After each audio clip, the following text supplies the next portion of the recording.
Oh yeah. I'm going to start this because if I don't start it and do it badly, then I'll never start it. And I've been trying to set things up so that it looks great and it's brilliant and all that. And wow, isn't it so professional? But I'm not a professional. I'm just studying, and I'm hope that you would like to study along too. Um, so I just put some verses up here, and I'm going to kind of flip through them. And I thought, if I'm going to start a YouTube channel, why not talk about the end of the world? Hey, won't that be fun? So, I'm going to do it from Mark first. So, this is the Gospel according to Mark, and it's what they call the Olivet Discourse. So, it's basically Jesus sitting on the Mount of Olives talking about the great tribulation that will come before the end of the world, before he comes back. Um, to basically get rid of Satan and kill the Antichrist and all that sort of stuff. So it's pretty awesome, I think. So I think it's hey, look at sensationalism. Don't we love it? So I'm going to jump in. I have Mark 11 shown there. I have to get used to the opposite side shown here. So I'm going to start there, or the other side. Yeah, there. The fruit of the faithful. So this is something that kind of jumped out at me, which is pretty cool. Um, You'll see here that the next day when they left Bethany, he became hungry. Seeing from a distance the fig tree in leaf, he went to see if he could find any fruit on it. And when he came up to it, he found nothing except leaves, because it wasn't the season for figs. And he said to it, "May no one ever eat fruit from you again." And his disciples were listening. Now, that's very interesting. You might think he's talking about a fig tree, but it's not. He's not talking about that at all. And he knew there would be no fruit in it, but he just wanted to teach something. Uh, if you go up to the top there, I'll show you there. I've written that there's three things that Jesus always uses to talk about Israel. He talks about the vine, the fig tree, and the olive tree. And it's written there, the vine is a symbol of Israel's spiritual privileges, because they were picked by God himself to kind of be a beacon to the world at the very beginning. The fig tree is a it's written right there. Why don't I just read it? It's a symbol of Israel's national privileges. So bringing them into the land and giving them the land, and that land was promised to them forever. And then the olive tree was a symbol of their religious privileges. So the Jewish people, having a temple and being able to commune with God continuously. So they kind of forsake all of those things, and God is continually trying to bring them back, even to this day. So here we are. He's walking. He had left Bethany and he saw this fig tree, and he said there was leaves on it, and he thought, well, maybe I'll go up and get some food from it, some figs. That'd be nice.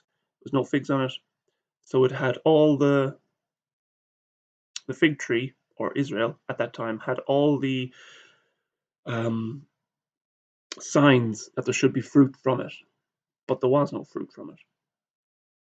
And so he cursed the fig tree, and it shriveled up. You'll see then on, I think, do I have it on the next page there? Yeah, so they were walking back, and you can see there up on the top left, as they were passing by, the next morning they saw the fig tree, and it was shriveled up from the roots. And Peter said, "Remember," he said to Yeshua, "Rabbi, look," or he remembered, and he said, "Rabbi, look, the fig tree you cursed, it's shriveled up. Hey, why is it shriveled up?" Anyway, this is going to be useful in a couple of chapters' time. So this is Mark chapter 11, and the fig tree has shriveled up. It's lost its leaves. Okay, so let's move on to. There's lots more you could talk about there, but for this little study, I'm just going to jump around the fig tree a little bit. So here we have Mark 12. Oh yeah, at the start of Mark 12, there you'll see just another place where Jesus talks about Israel as, or using a metaphor to talk about Israel. And as Yeshua began to speak to them in parables, That means he's using metaphors. A man planted a vineyard. So he talks about a vineyard. So Israel is the vineyard. And in the previous verse, he's talking about Israel being a fig tree. So we'll move on. This is 13, Mark 13. So go on there to Mark 13. Yeah. And then this is where he really gets into talking about the end of times. That's why we're here. That's why you wanted to watch this video. See what Jesus said about the end of days and how it's going to happen. And there ain't no Bruce Willis here, so. Okay, so you can see at the start there, the signs of the end at 13. As Yeshua was going out from the temple, one of his disciples said to him, "Teacher, look, what stones and what buildings." Wow, the temple. I think the temple was the second temple was the biggest building. It was one of the wonders of the world. They said that it was the biggest, if not the biggest building in the world, or one of the biggest buildings in the world at that time. And full of splendor, obviously. It was an amazing building. What stones and what buildings? And Yeshua said to him, "You see these great buildings? Not one stone will be left here upon another. Every one will be torn down." And the Romans came in 70 AD and tore it all down. They didn't leave one stone on each other. They left a pile of stones over to the side, and you can still see the pile of stones today, actually. So then, in the next paragraph, you'll say, "Tell us, when are all these things going to happen, and what will be the sign of all these things about to be accomplished?" So now he's going to start talking about, he's going to give them a rundown of what to expect when the end of days is coming. So, will I just read through it, or will I talk about the fig tree? I think maybe we'll read through it another day. But will I stick to the fig tree right now? I think I'll stick to the fig tree. So, the biggest sign, he says, or one of the biggest signs, he mentions it, is, again, going back to the fig tree. So how do you know that the end of days is coming? Or about to begin? Or already began, maybe? So he says here, down at the bottom, you'll see down at the bottom, down here, around, it says keep watch. So you'll see at the bottom of the page. Now learn from the parable of the fig tree. That fig tree? So you just talked about it a couple of pages back. Learn from the parable of the fig tree. When its branch becomes tender and puts forth leaves, you know that the summer is near. So also, when you see all these things happening, know that it is near at the door. Amen, I tell you, this generation will not pass away until all these things happen. So he's talking about the end of the world, and the end of this world. I skipped by a couple of chapters there.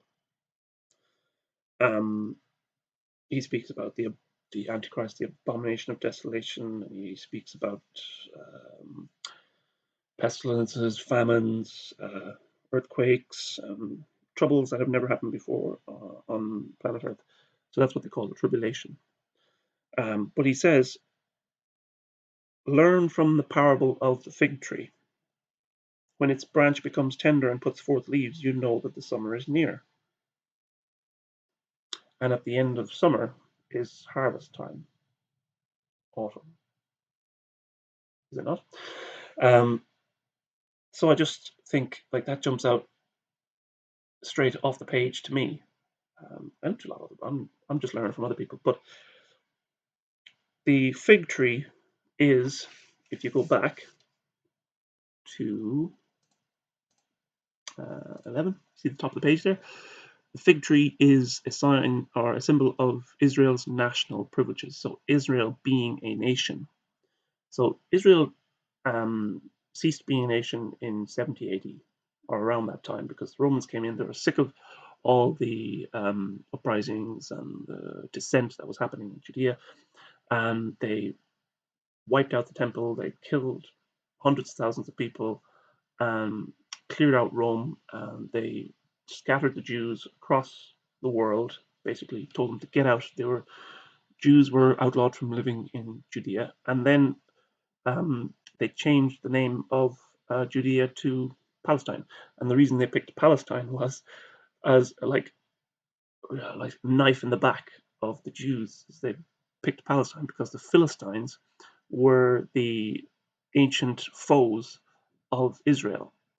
I think wasn't Goliath was a Philistine. So they called it the land of the Philistines. They just wanted to wipe the Jews off the map, basically, get rid of them. But that's not God's plan, so that doesn't really matter. So he said, the end of days will happen when the fig tree comes back to life. So Israel's national privileges get restored. Israel ceased to be a nation around 70 or 80 AD. They scattered everybody out. And when did Israel become a nation again? In 1948. So for about 2,000 odd years, there was no such thing as Israel. And then in 1948, Israel became a nation again. So Jesus said, now learn from the parable of the fig tree. When its branches become tender and put forth leaves, you know that the summer is near. So also, when you see all these things happening, know that it is near at the door. And then he says, Amen, I tell you, this generation will not pass away until all these things happen. So the generation that sees Israel become a nation again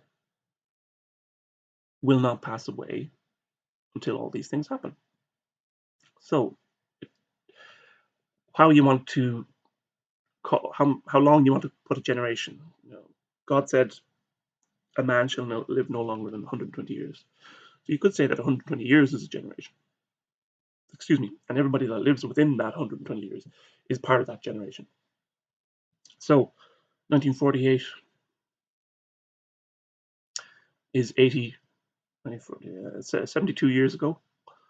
And here we are. Israel is a generation, or is a nation again.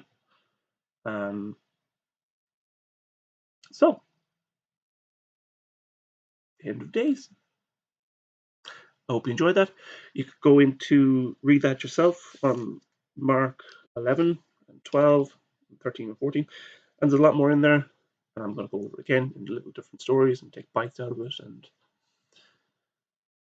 I think it's fun. And if you're interested, go get yourself a Bible and start reading. Greatest story ever told. Okay, see you later. Bye-bye.